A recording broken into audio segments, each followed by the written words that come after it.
We are here at shul.com at the Surfside Kollel Boker, and we are learning from the Sefer Landlord and Tenant in Halacha from Rabbi Baruch Meir Levine. We are in chapter 2, entering into a lease agreement. This is an unbelievable book. It's very clean, clear cut. It'll give you the basics. If you have obviously a specific halacha, you should go to your local rabbi or posek or dayan to answer, but this will give you a lot of the basics, so at least you know where you're standing before you discuss it with your local Rav. So a lease agreement generally does not become halachically binding unless a Kinyan, an act of acquisition, is done.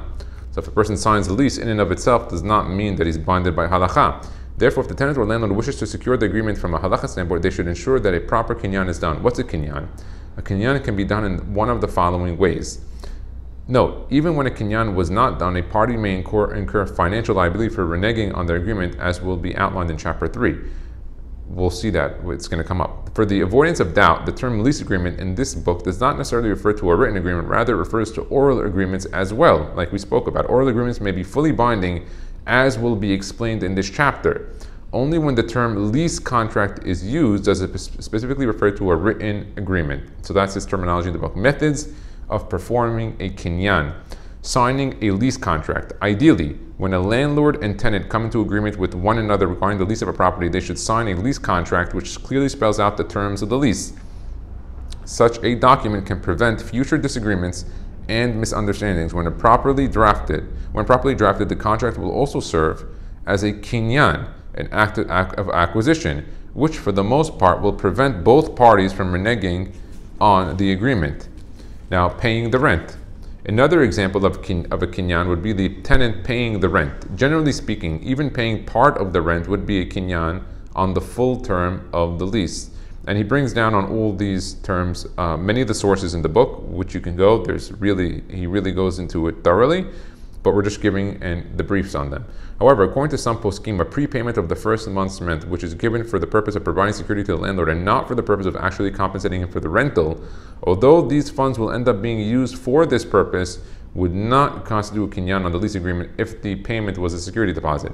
When a tenant pays the rent with a post-dated check, the consensus of the poskim seems to be that this does not constitute a Kinyan until the checks are actually cashed.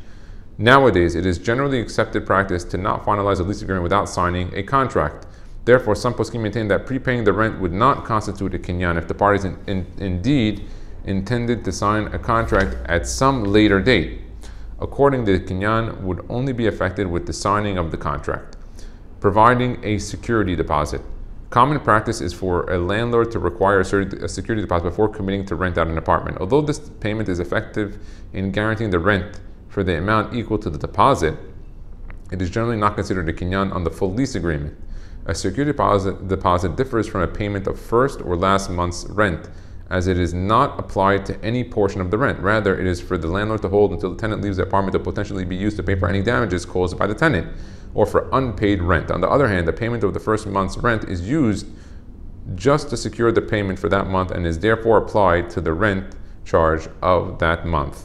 Using or improving the leased premises. When a tenant actually moves into the leased premises, even if a lease was not signed, this constitutes a Kinyan on the lease agreement for the entire duration of the lease. Likewise, if the commencement date of the lease already arrived and the tenant moved some of his belongings into the apartment with the permission of the landlord, this constitutes a Kinyan as well.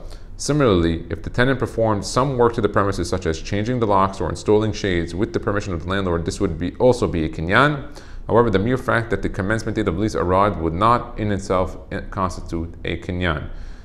Performing a Kinyan before the apartment is ready. According to a number of poskim, a Kinyan cannot be performed on a lease agreement if the apartment to be leased is still under construction. The same would apply if the landlord does not yet own the apartment, or even if he is in contract to purchase it. And tomorrow we will go into the terms and conditions of the lease agreement. Baruch Adonai Le'olam. Amen.